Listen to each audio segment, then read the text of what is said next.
All right, y'all. First and foremost, give all praise to Yahweh Shem Al Shabbat Thumb. And sincere greeting to the brothers and sisters scattered across the four corners, teaching this word with sincerity and charity. All right, talking about a hot topic. Hot topic, man. And we going I'm going to get into this a lot heavier. But I just want to see the response. I just want to lay out some things first. Just to get our people to think. You know what I'm saying? Just to get them to think when we're dealing with this topic of polygamy, polygamy, whatever y'all want to call it, man. We know what y'all talking about. All right, multiple wives. All right. And I know it is a hot topic in Israel. So again, I'm just throwing out having a brief discussion, throwing out a few things for you to look at. When we're having this dialogue to see like, hey man, something should click from that. You know what I'm saying? So for one, with anybody dealing with polygamy, one of their major reasonings is because of building just having the numbers, making a power couple into a power triplet or whatever. And so for financial reasons, they'll do this thing. And then again, this kind of thing kind of leans towards where people are saying, hey man, y'all out here just pimping. You know what I'm saying? That sounds like a pimp methodology. That sounds like a theology of a pimp. Well, yeah, man, we bring these heads together and we can all take care of each other, going out doing certain things, so forth, so forth. But do we see that in the text? Do we see our forefathers having multiple wives for financial reasons? Because they need more women to make more finances in. It's just a reason that we see our forefathers gathering these women. It was King Solomon having 700 women because he was having financial problems, and that it'll be better with 700 women. All right, did they have that method? Because the reality of the fact is, the more heads, the more money that you're going to need. You know what I'm saying? The more heads, the more money that you're going to need, and especially during trials of tribulation, especially during seasons of persecution, storms, that financial storms that may come your way, man. The more heads you have to feed, the worse things can get, and the more stress there's going to be on those type of relations. Another thing I want to talk about is when we talking about this thing, why we say, hey, well, our forefathers did it, but we never talk about the problems that our forefathers experienced when doing these things. We never talk about David having to kill his own son and his stepchildren, his sister, the siblings sleeping with each other, the siblings raping one another. And we see these things in these other communities. There are books out here. I'm going to put the community on blast. There's several communities that practice this thing, that have experienced or had issues with children sleeping with children. All right, with the children sleeping each other, with the children raping each other, molesting each other. And, the stepfathers molesting the children, with the stepfathers molesting the children that aren't theirs. That's another thing that comes into play because they ain't their children. And so they have these certain lusts. And it's this doctrine driven by lust. It's just a doctrine that's driven by lust. We never talk about the issues. When we talk about the issues of jealousy, when sisters don't want to get involved in this thing. When we see sisters don't want to get involved, brothers are saying, well, yeah, man, that's the spirit. You got to take a spiritual woman, a Proverbs 31 woman, to get involved in these things, to get involved in polygamy and so forth. But we've seen all our foremothers had a problem with polygamy. All of them were jealous of each other. Leah and Rachel fighting. Sarah and Hagar fighting. Even with Leah and Rachel, the Most High made one of them barren. So why would we use this as an example? Why are we using these as examples for our relations when dealing with one another? All of these sisters were jealous of each other, man. I remember Leah and Rachel one time said, man, for me to sleep with them here, I'm going to give you these berries. I'm going to give you, they had that spirit of Esau on them. Not Esau, but Jacob. That spirit of Jacob finessing. And so yeah, that's his family. So I'm gonna give you these berries, and I'm gonna have him for the night, so I can have him more children. The spirit of competition. I done seen videos where brothers are telling sisters, be better, be a better woman. You want him to see you more, be a better woman. And then to the extent where we using certain precepts like Isaiah 4:1, where we saying that in the kingdom we gonna have 7. You think these women want to be jealous? You think that jealous and envy is a kingdom, is a paradise for a woman? Like if a woman's having problem with jealousy, you think that's something that her sharing a husband in the kingdom, you think that's a pleasure? You think she's just inviting herself to go to that? You see what I'm saying? And we're not in those same type of climates that our forefathers were, but again, they're still not examples or enzymes for us to look at, man, because we seen the problems that came with that. Sarah giving Hagar to sleep with Isaac. You know what I'm saying? To sleep with Isaac. And Ishmael ended up coming out. No, it wasn't Isaac. Was it Abraham? It was Abraham. Let me make sure, y'all. I be tearing up those stories. I think it was Abraham, y'all. Yeah, Con. So, and Hagar being involved, not waiting on the Lord. And so then comes out Ishmael. Then comes out Isaac. Then comes out, these problems, and this a whole nother nation that comes out being our enemies, man. Do you think that those that women want to be involved in that? Do you think women are thinking to themselves like, oh man, I can't wait to get to the kingdom to share a man with 7 other women? I can't wait to get up there and do that. They're not doing that, man. They're not doing that. And Christ gave us an example. Christ gave us an example as it was in the beginning. As it was with Adam and Eve. That's your enzyme. And so once Christ tells you that, that's your enzyme. That's your example. I'm not going to get into the bishop supposed to be and all of that, because y'all know that stuff, man.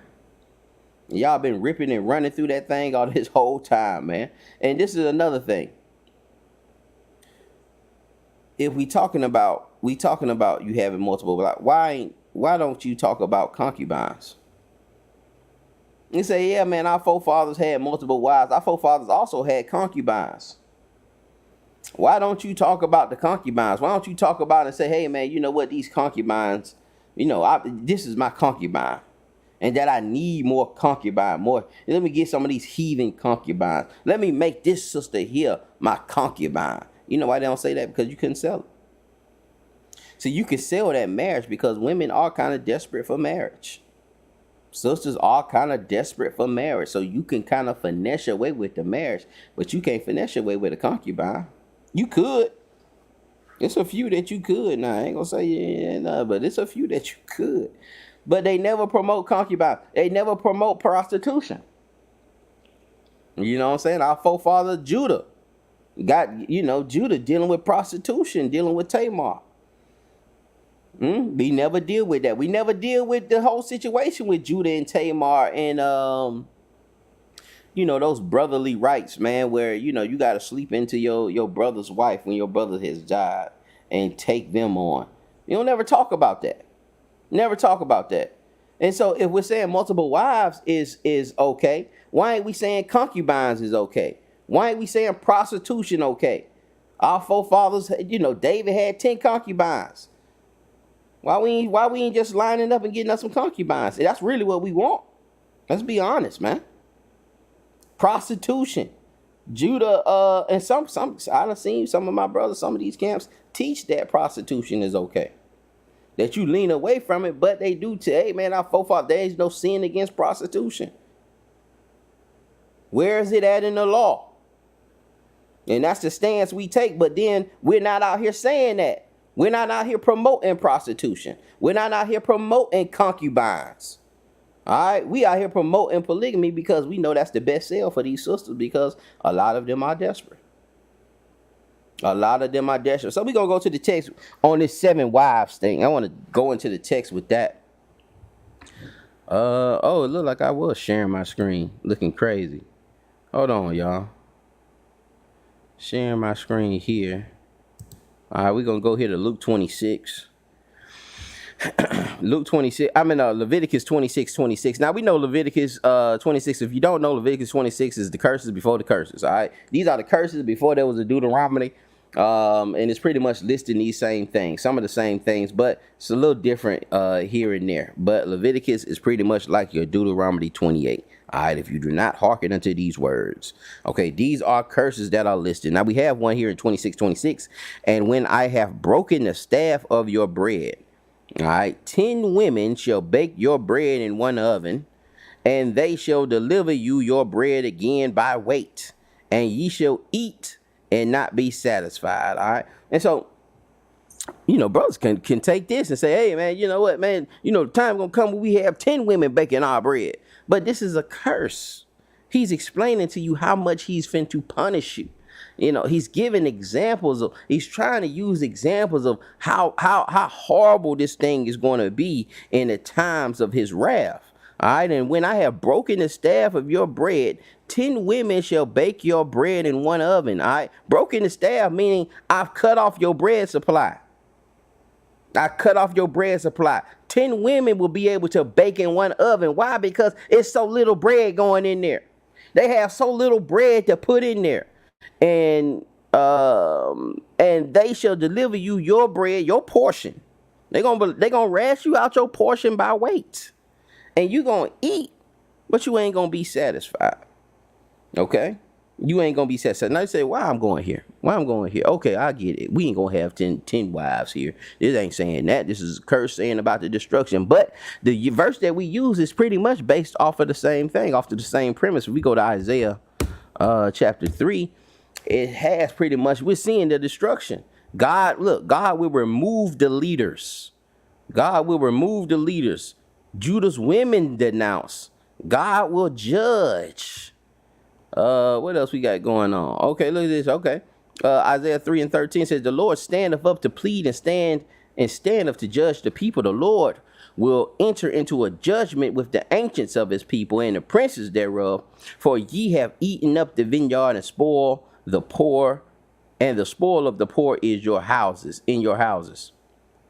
What mean ye that ye beat my people to pieces and grind the faces of the poor, saith the Lord of hosts? And this is why you got to make sure that you're doing well by the poor, man.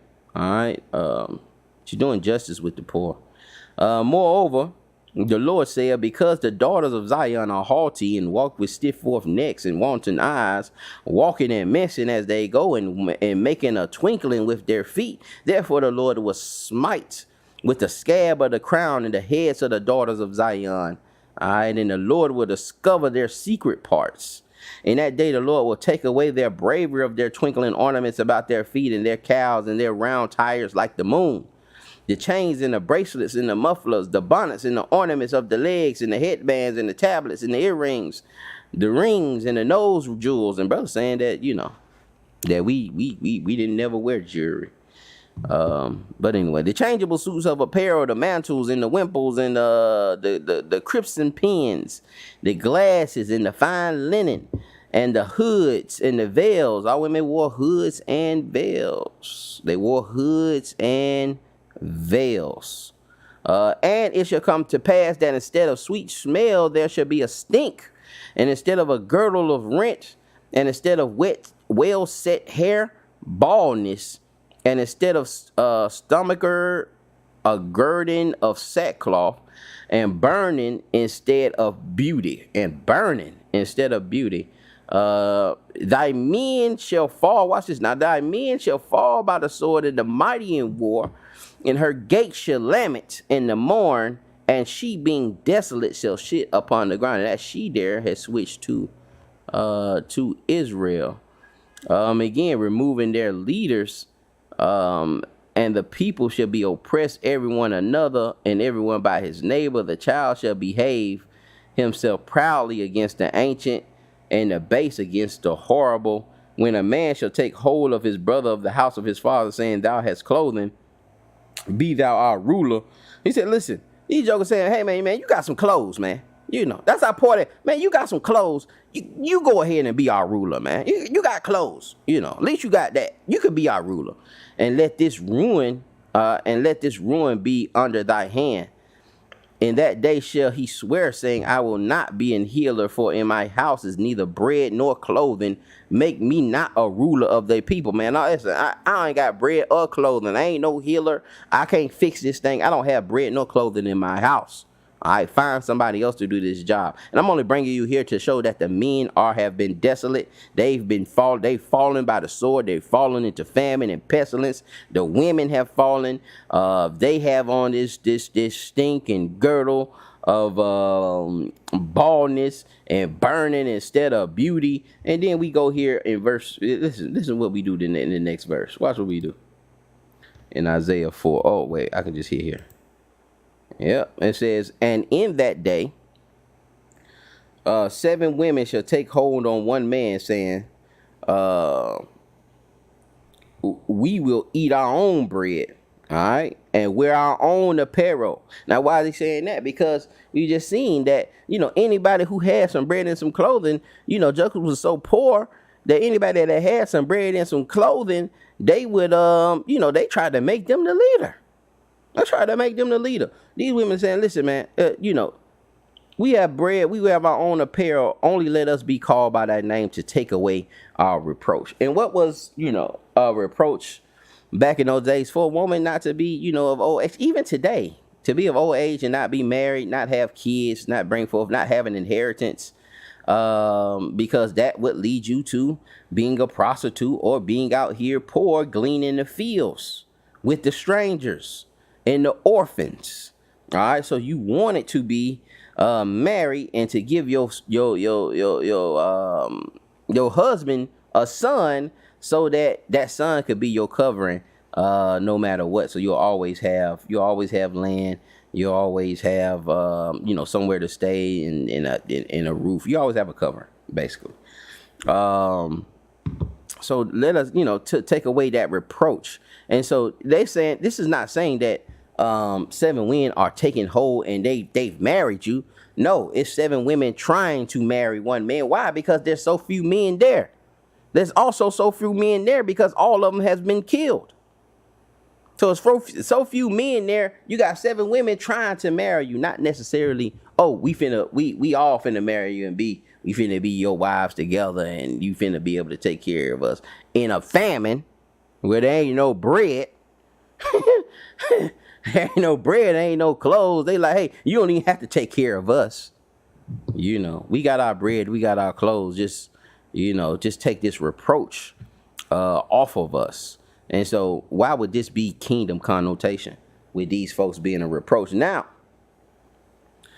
after this becomes, where things will be healed. But if this, how can we say this is a kingdom connotation with famine and us being murdered by the sword, all right, and us so poor that we're making a leader anyone who have clothes and bread, but brothers have taken this text and spent it in a way to say that, well, God is saying that we could have 7 wives, and we could have 7 wives, and we could go and we're gonna live happily ever after in the kingdom with these women miserable. Come on, man.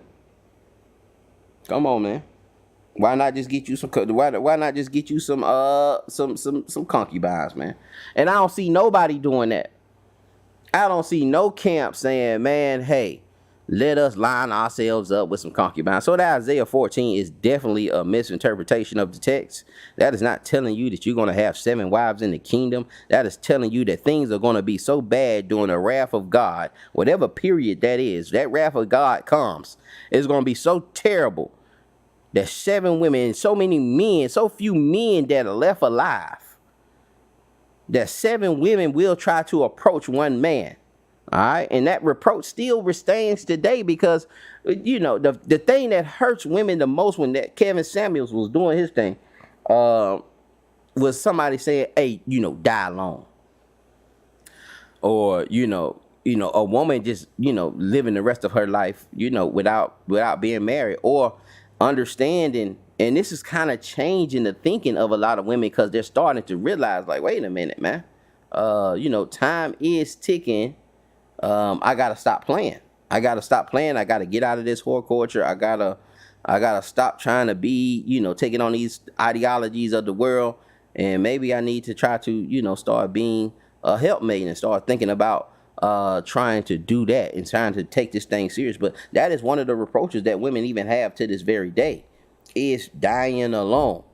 And people are using that, viciously against women. But now that men are understanding that, and that's out of order. But that is what it is, man. And so when we having these dialogues, let's just be transparent. Let's be open. Let's lay the concubines out there. All right, teach about the concubines.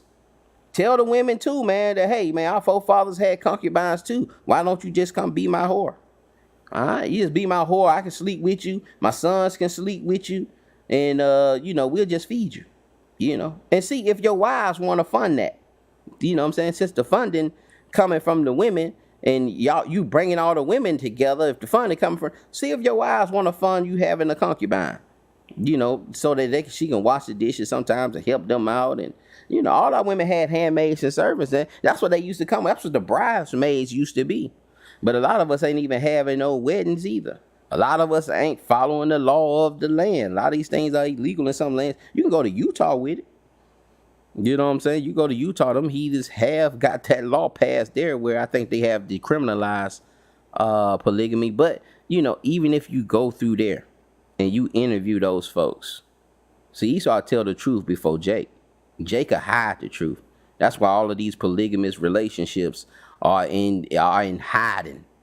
Nobody's really promoting their relationship and showing the day-to-days with it. But it's problems in it. And that's nowhere better seen. That what's that boy named? Nature Boy. Nature Boy had those polygamous women there. He was living polygamy. Had those women there. No women didn't have to work. They just woo. But he had them there, and it was problems. They were jealous of each other. They were fighting each other, putting each other in the hospital. Man. Giving each other diseases. But we want to play with this thing. And we want this thing to again, it's a doctrine of lust. It's a doctrine of lust. Like I say, Christ told you that in the beginning it was not so. That should be enough. When Christ tell you in the beginning it was, Moses suffered you to divorce, but in the beginning it was not so. That should tell you that that's what he's taking that dispensation. And that's the example that we supposed to be using, not the example of David. All right, not his marriage, where he done had to murder somebody. You know what I'm saying? He done had to kill Uriah for Bathsheba. Like we can't use Solomon, who had all these women, and these women changed his mind. These women took control over his mind. Well, he's leading them and letting them create all these idolatries within the temple. We can't use him. We can't use Jacob, where Leah and Rachel fighting each other the whole time, and now the 12 tribes then came from 4 different women. We can't use Abraham because Sarah was jealous of Hagar and kicked Hagar out. And then you see these women getting kicked out all the time in these polygamous relationships. Where are the examples? See, and they hide these things because it's problematic. Who's gonna bring forth the fact that they stepkid, that one of their sons slept with them, molested the other child in the house? Who gonna bring that forth? Who gonna bring that to council? And how you think a mother will feel understanding her child and got molested? That she done brung her in this household and that child and got molested. He done brung this individual and his kids in the household and and his kids done got molested. How you think he gonna feel? How you think that more importantly, how you think that child feels? And this thing is in the text. It's in the scriptures. What that Absalom raped his sister. She begged him not to do it. And then her stepbrother's finna kill him. And then this whole thing spirals out of control, man. And they're sleeping with Dawn Davis. That's son sleeping with your concubines. They'll knock down all 10 of your concubines. Come on, man. Y'all ain't bringing out the whole truth. Judah sleeping with Tamar, his stepdaughter. All right, Judah sleeping with a prostitute. Y'all ain't telling the whole story. Y'all should be like, yeah, man, our fathers did that. Your fathers was a prostitute. He slept with whores. All right, your forefathers slept with concubines. They brought whores to the house and tried to make them handmaids and servants. All right, and they had multiple wives. Just put it all together. See, y'all like to pick and choose which one you gonna have. You know, yeah, which one you gonna. And if sisters are miserable, that's natural. They jealous. I think we just read that scripture earlier in class, man, about the spirit that dwelleth in us, lusteth to envy. So you think you gonna have someone in there and she gonna be moaning and screaming in one room and the other one, but y'all all sleeping together, man. Come on, man. That'll be 100. Let it be 100. And we can't be 100 about it because we sneaking and geeking. All right, because we know somewhere in our spirit that ain't right. That ain't right, but that's what we lust for. I had a brother come to me one time. I was out there teaching, and the first thing he came to me, he just pulled over, came to me. Yeah, he was like, yeah, man, we gonna get them 7 wives in the kingdom. Like, that's what a lot of people are signing up for. A lot of people ain't here for the Lord. A lot of people here to have multiple wives, to try to finesse they wife that they have now into where babies do it. The Bible say we can have multiple wives. Heard a brother from GOC that left GOCC on his other channel talking about he done been with his wife 30 years and he said, well, now I'm not a bishop, so I can get another wife now, baby. You know, so if I bring the wife in, you know, come on, man. And now she was against it 30 years ago. You don't think she against it now? Now that she done got up there in age and you finna bring some young tenor in the house? You don't think they're gonna be looking at each other? You don't think it's gonna be a disconnect? How can they connect when they 20, 30 years apart from different areas, man? Salty. And that's why we don't have any brothers standing up saying, hey, man, watch how this polygamy thing work, man. And these sisters and brothers in and out of divorces. The divorce rate probably higher in Israel than it is in the world. Because there ain't no fear of God, man. Brothers, that lust is stronger than the fear of the Lord. So I'm going to close out with that. In the beginning, it was not so. All right. So I'm not really dropping a lot of prayer. I just wanted to address that Isaiah chapter 4 and how that's misinterpreted. But really, that should be enough. If Christ telling you in the beginning, it was not so, that's the example that we go to. In the beginning. That's how we establish our relations. God could have gave Adam multiple wives and told him to be fruitful and multiply. Could have gave him 5. Could have gave him 10. All right. But he gave him 1. And then we see Paul coming back again after the dispensation of the death, burial, and resurrection of Christ to also establish that we don't see those things in the text at that point. And we got to understand the difference between prescriptive and descriptive. There are things that are described in the text don't mean we're supposed to pick it up.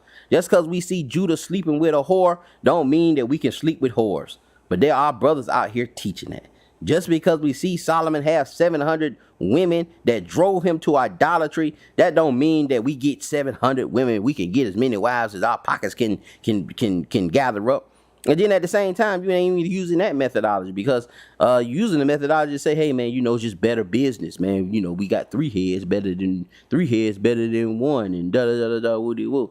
And that ain't necessarily true in this world. But that ain't no reason. Nobody used that methodology to establish that they can get another wife in the text.